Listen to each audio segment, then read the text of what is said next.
고모, 공인인증서 갱신해드릴게요. 친절한 조카의 말 한마디.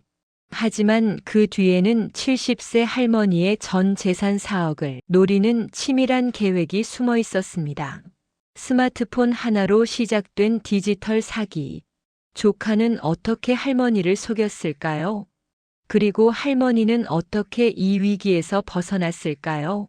실화를 바탕으로 한 충격적인 이야기, 지금 바로 시작합니다. 일부 맹목적인 신뢰와 보이지 않는 위협. 이순옥 씨, 올해 70세입니다. 남편 이동진 씨와 45년을 함께 살았습니다. 두 사람은 젊은 시절 서울 변두리 작은 방 한 칸에서 시작했습니다. 남편은 공장에서 일했고 순옥 씨는 시장에서 채소 장사를 했습니다.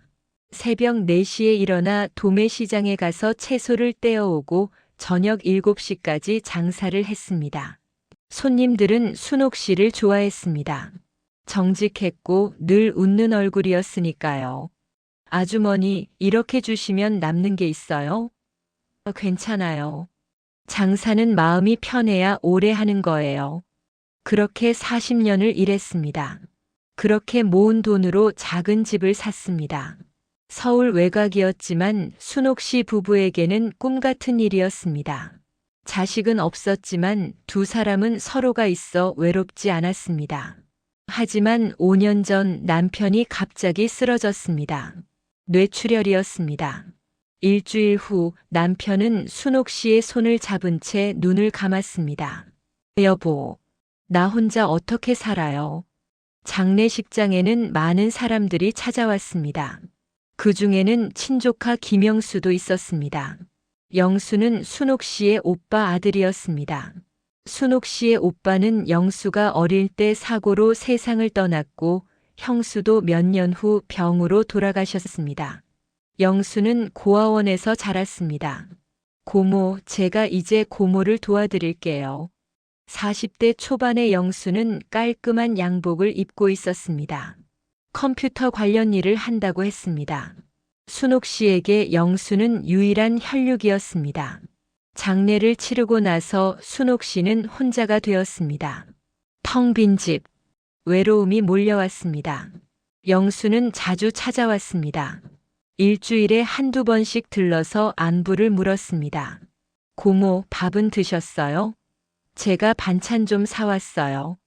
영수는 반찬뿐만 아니라 생필품도 사다 줬습니다. 순옥 씨는 점점 영수에게 의지하게 되었습니다. 그러던 어느 날 은행에서 문자가 왔습니다. 공인인증서 갱신을 하라는 내용이었습니다. 순옥 씨는 스마트폰을 들여다봤지만 무슨 말인지 하나도 이해할 수 없었습니다. 순옥 씨가 영수에게 전화를 걸었습니다. 영수야, 이거 좀 봐줄 수 있니? 영수는 곧바로 달려왔습니다. 아, 이거요? 공인인증서 갱신하는 거예요. 제가 해드릴게요. 영수는 순옥 씨의 스마트폰을 받아들었습니다. 빠른 손놀림으로 화면을 터치했습니다. 순옥 씨는 무엇을 하는 건지 전혀 알 수 없었습니다. 다 됐어요, 고모. 이제 괜찮을 거예요. 순옥 씨는 진심으로 감사했습니다.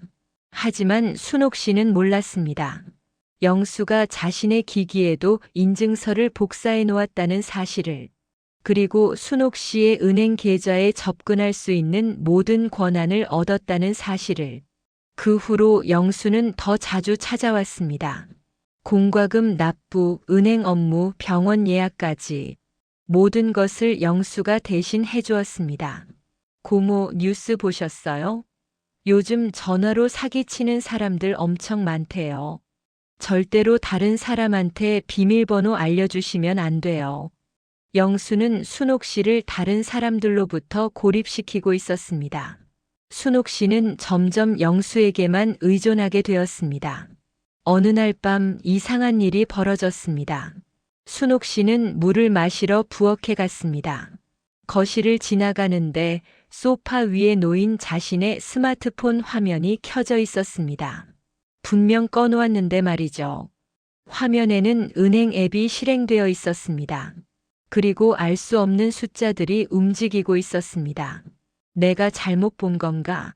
다음 날 아침 영수에게 전화를 걸었습니다. 영수야, 어젯밤에 이상한 일이 있었어. 내 스마트폰이 혼자 켜졌다 꺼졌다 하더라고. 영수는 태연하게 대답했습니다. 아, 그거요? 밤에 자동으로 업데이트 되나 봐요. 신경 안 쓰셔도 돼요. 며칠 후 또 이상한 일이 벌어졌습니다. 순옥 씨가 집 현관 앞을 쓸고 있는데 천장 귀퉁이에 작은 카메라가 붙어 있는 것을 발견했습니다. 이게 뭐지? 마침 영수가 찾아왔습니다. 영수야, 저게 뭐니? 아, 그거요? 제가 설치한 거예요, 고모. 혼자 사시는 분들 집에 도둑이 들었다던데요. 저 걱정돼서 카메라 달았어요. 순옥 씨는 또다시 감동했습니다. 하지만 순옥 씨는 몰랐습니다. 그 카메라가 자신을 감시하기 위한 것이라는 사실을. 일주일이 지났습니다. 순옥 씨는 마트에 장을 보러 갔습니다. 계산을 하려고 카드를 내밀었는데 결제가 되지 않았습니다. 죄송합니다, 손님. 카드가 한도 초과래요. 뭐라고요? 한도 초과?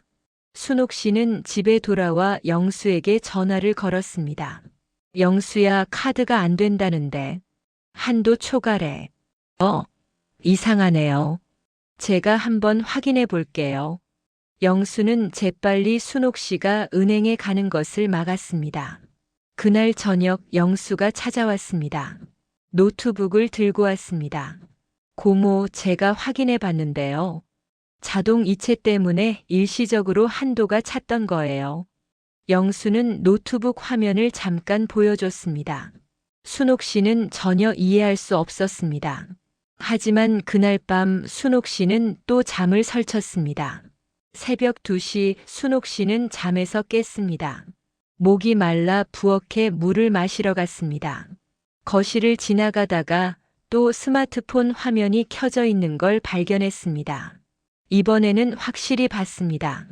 은행 앱이 실행되어 있었고 화면에는 대출 신청이라는 글자가 보였습니다. 대출 신청? 내가 대출을 신청한 적이 없는데. 다음 날 아침 순옥 씨는 용기를 내서 아래층에 사는 이웃을 찾아갔습니다. 1층에는 30대 초반의 젊은 청년이 살고 있었습니다. 이름은 강민재. IT 프리랜서로 일한다고 들었습니다. 순옥 씨는 민재의 집 초인종을 눌렀습니다. 할머니, 무슨 일이세요? 미안한데 혹시 스마트폰 좀 봐줄 수 있니? 민재는 흔쾌히 승낙했습니다. 할머니, 어떤 증상이 있으셨어요? 밤에 혼자 화면이 켜지고 은행 앱이 실행되더라고. 그리고 대출 신청이라는 글자도 봤어. 민재의 표정이 심각해졌습니다. 그는 스마트폰을 더 자세히 살펴봤습니다. 할머니, 이 스마트폰에 원격 제어 앱이 설치되어 있네요. 원격 제어? 그게 뭔데? 다른 사람이 할머니 스마트폰을 멀리서 조종할 수 있다는 뜻이에요. 순옥 씨는 가슴이 철렁했습니다. 그제야 떠올랐습니다. 영수가 몇 달 전에 스마트폰을 만지작거렸던 일이. 민재는 자신의 노트북을 켜고 순옥 씨의 스마트폰을 연결했습니다. 한참 동안 화면을 들여다보다가 심각한 표정으로 순옥 씨를 바라봤습니다. 할머니, 이거 큰일 났어요. 할머니 스마트폰이 완전히 해킹당했어요. 그리고 여기 로그 기록을 보니까 누군가 할머니 은행 계좌에 계속 접속하고 있었어요. 대출 한도 조회도 여러 번 했고요. 그럼 내 돈이. 아직 대출이 실행된 것 같지는 않아요. 하지만 준비하고 있는 건 분명해요. 할머니, 지금 당장 은행에 가서 통장 비밀번호를 바꾸셔야 해요. 그리고 경찰에 신고하셔야 해요. 하지만 순옥 씨는 주저했습니다. 경찰에 신고. 그럼 영수는 내 조카인데. 민재는 순옥 씨의 마음을 이해했습니다. 할머니, 일단 제가 며칠만 더 조사해 볼게요. 확실한 증거를 찾으면 그때 결정하셔도 돼요. 며칠 후 순옥 씨가 집 우편함을 확인했습니다. 그리고 그곳에서 충격적인 서류를 발견했습니다. 금융기관에서 온 대출 안내 서류였습니다. 순옥 씨의 이름으로 대출 신청이 접수되었다는 내용이었습니다. 금액은 5천만 원. 순옥 씨는 그 자리에서 주저앉을 뻔했습니다. 순옥 씨는 급히 민재에게 전화를 걸었습니다. 민재야, 큰일 났어. 내 이름으로 대출 신청이 되어 있어.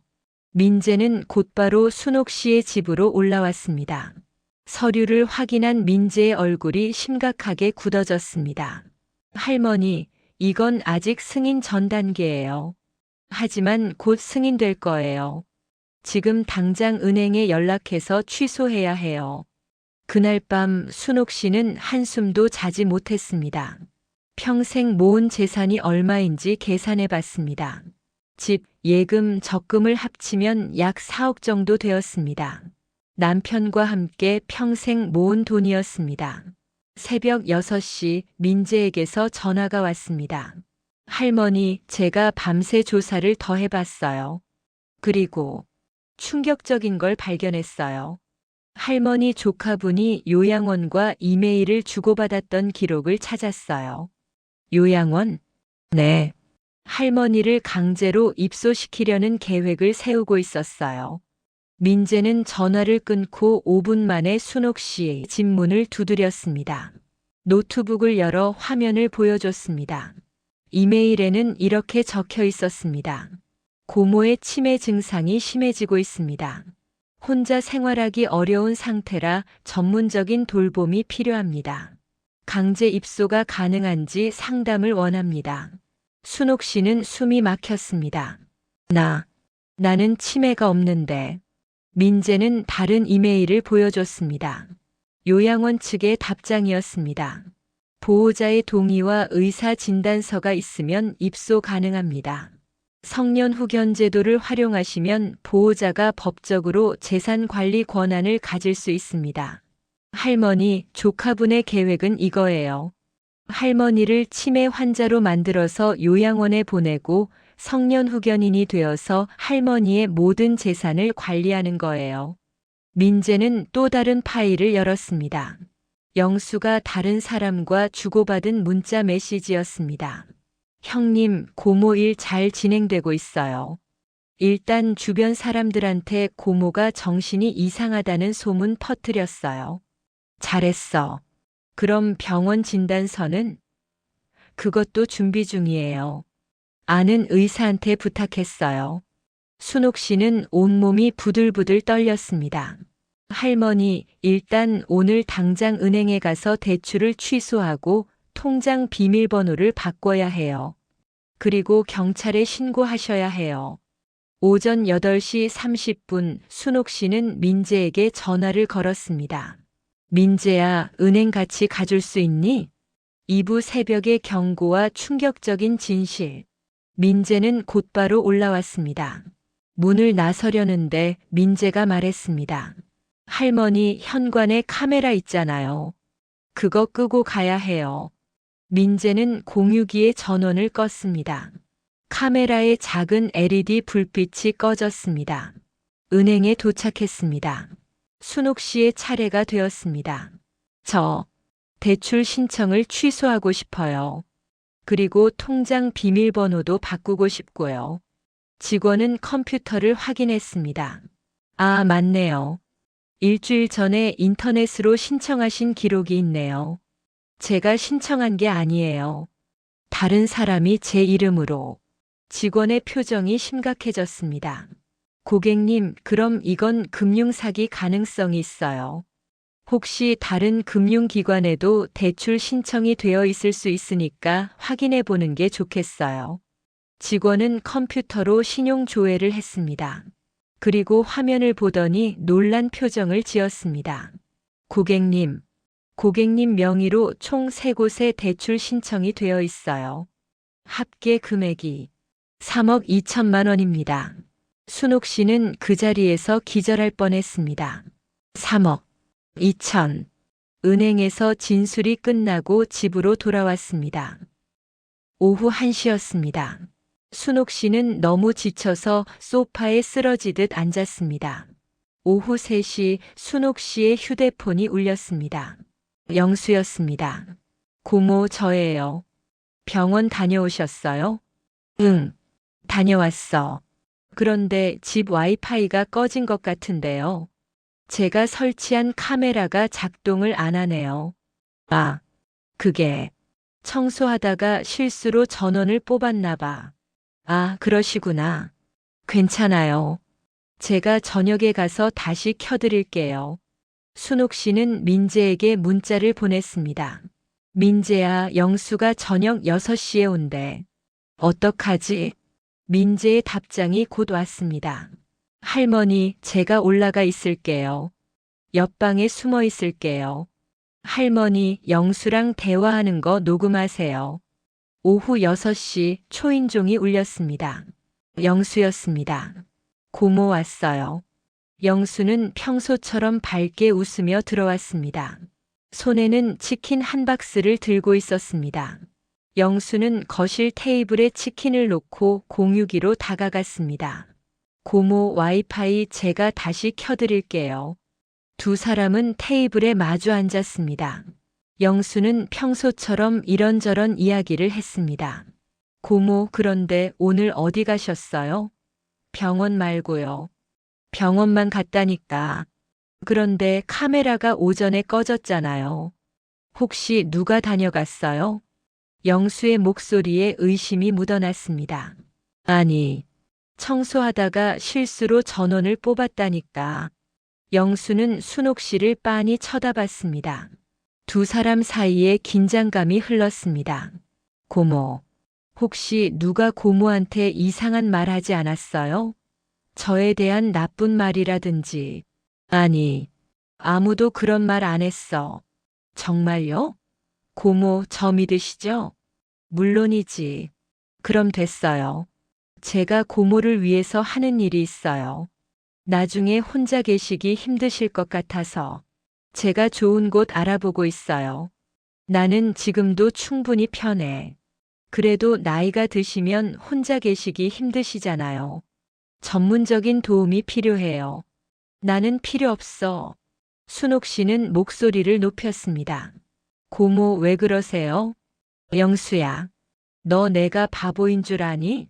너 내 이름으로 대출 신청했지? 3억 2천만 원이나. 영수의 얼굴이 하얗게 변했습니다. 고모, 그게 아니라.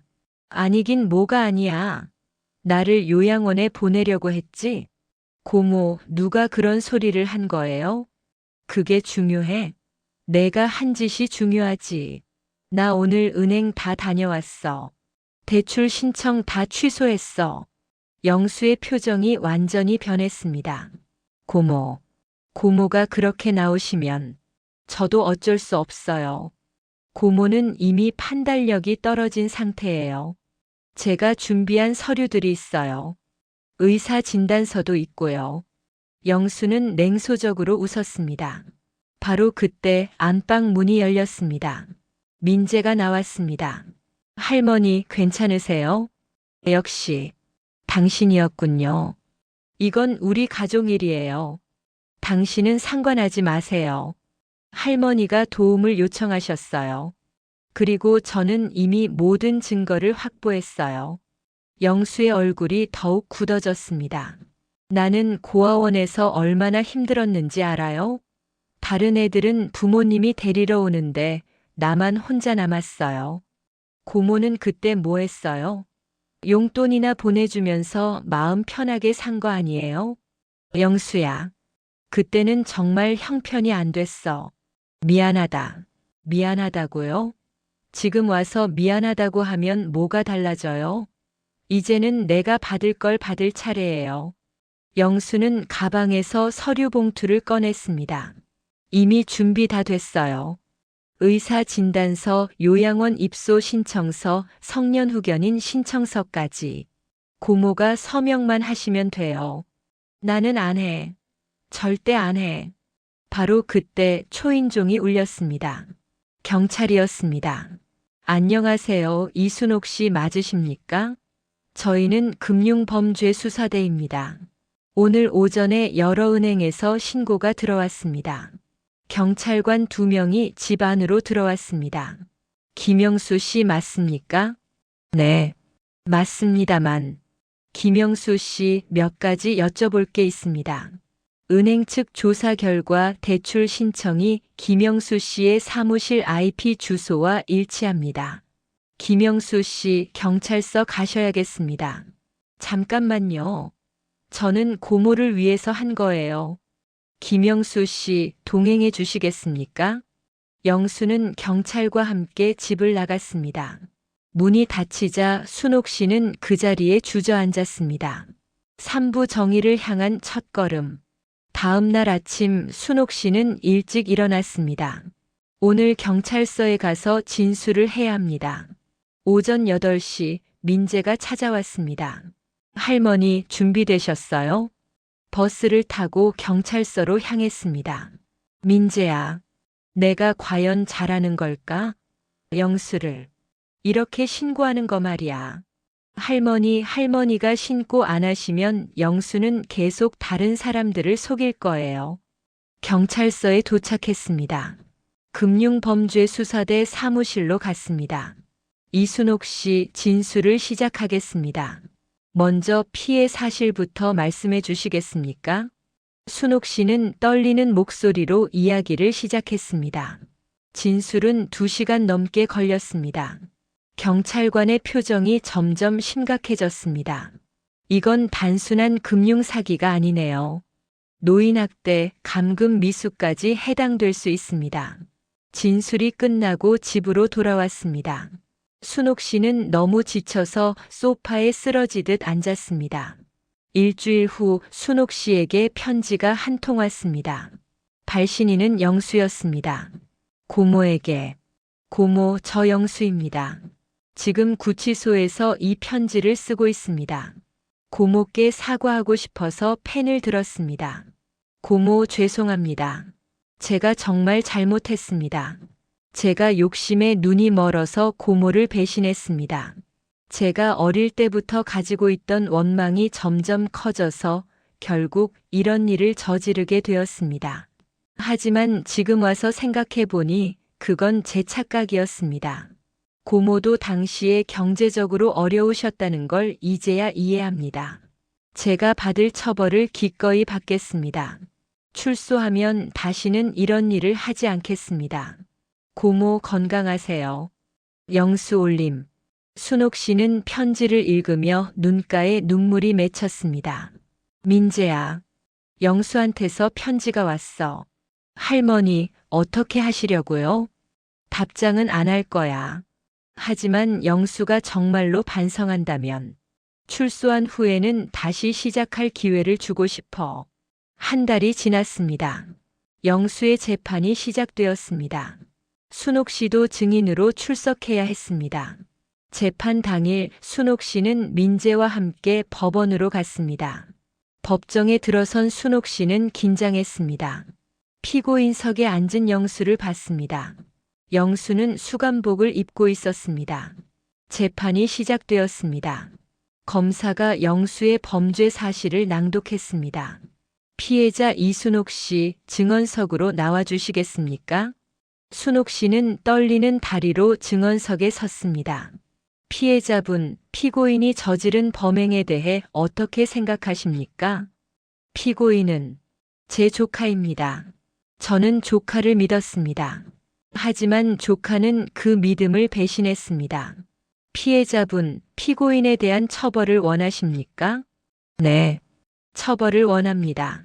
하지만 피고인이 진심으로 반성한다면 다시 시작할 기회를 주고 싶습니다. 재판은 1시간 정도 진행되었습니다. 그리고 판결이 내려졌습니다. 피고인 김영수는 징역 3년에 처한다. 영수는 3년의 실형을 선고받았습니다. 법정을 나서면서 영수는 순옥 씨를 바라봤습니다. 고모, 죄송합니다. 순옥 씨는 대답하지 않았습니다. 그냥 영수를 바라볼 뿐이었습니다. 사부 디지털 독립선언. 재판이 끝나고 일주일 후 순옥 씨는 중요한 결심을 했습니다. 민재야, 나도 스마트폰 배우고 싶어. 정말요, 할머니? 응. 이번 일로 깨달았어. 내가 스마트폰을 몰라서 영수한테 당한 거잖아. 다음 날부터 순옥 씨의 스마트폰 교육이 시작되었습니다. 매일 오후 1시간씩 민재가 찾아와 차근차근 가르쳤습니다. 할머니, 일단 이 버튼부터 눌러보세요. 이렇게? 순옥 씨는 조심스럽게 버튼을 눌렀습니다. 와, 됐다. 첫 주는 기본 조작을 배웠습니다. 전화 받기, 전화 걸기, 문자 보내기. 두 번째 주는 앱 사용법을 배웠습니다. 은행 앱, 날씨 앱, 지도 앱. 세 번째 주 순옥 씨는 큰 진전을 보였습니다. 혼자서 은행 앱을 열고 잔액을 확인할 수 있게 되었습니다.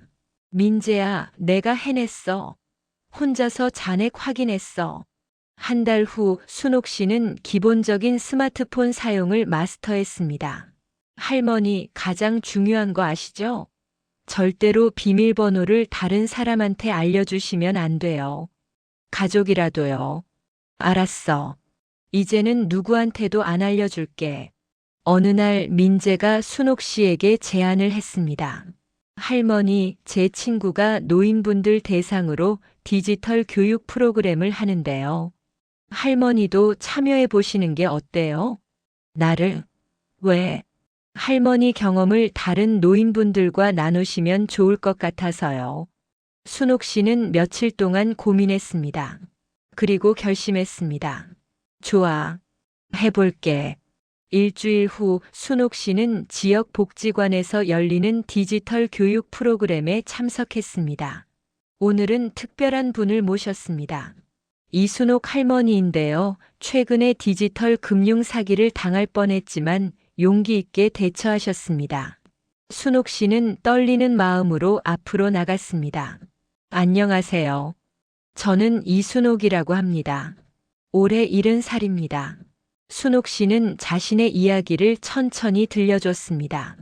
여러분, 저는 이번 일로 깨달았습니다. 나이가 많다고 해서 못 배우는 게 아니에요. 천천히 하나씩 배우면 우리도 할 수 있어요. 그리고 가장 중요한 건 아무리 가족이라도 맹목적으로 믿으면 안 된다는 거예요. 우리 돈, 우리 재산은 우리가 직접 관리해야 해요. 순옥 씨의 말에 사람들이 박수를 쳤습니다. 사람들이 하나둘 자신의 경험을 나누기 시작했습니다. 순옥 씨는 자신만 당한 게 아니라는 것을 알게 되었습니다. 강의가 끝난 후 여러 어르신들이 순옥 씨에게 다가왔습니다. 할머니, 용기 내주셔서 고맙습니다. 순옥 씨는 깨달았습니다. 자신의 아픈 경험이 다른 사람들에게 도움이 되고 있다는 것을. 에필로그 6개월이 지났습니다. 순옥 씨는 이제 스마트폰을 능숙하게 사용합니다. 은행 업무는 물론이고 온라인 쇼핑도 하고 동네 카페 예약도 합니다. 더 중요한 변화는 순옥 씨의 마음이었습니다. 예전에는 디지털 세상이 두렵고 낯설었습니다. 하지만 이제는 당당합니다. 나이가 들었어도 배우고 싶은 마음만 있으면 무엇이든 할 수 있다는 것을 증명했으니까요. 오늘 이야기가 당신께 작은 위로가 되었다면 좋겠습니다. 구독과 좋아요 눌러주신 분들께 좋은 일만 가득하시길 바랍니다.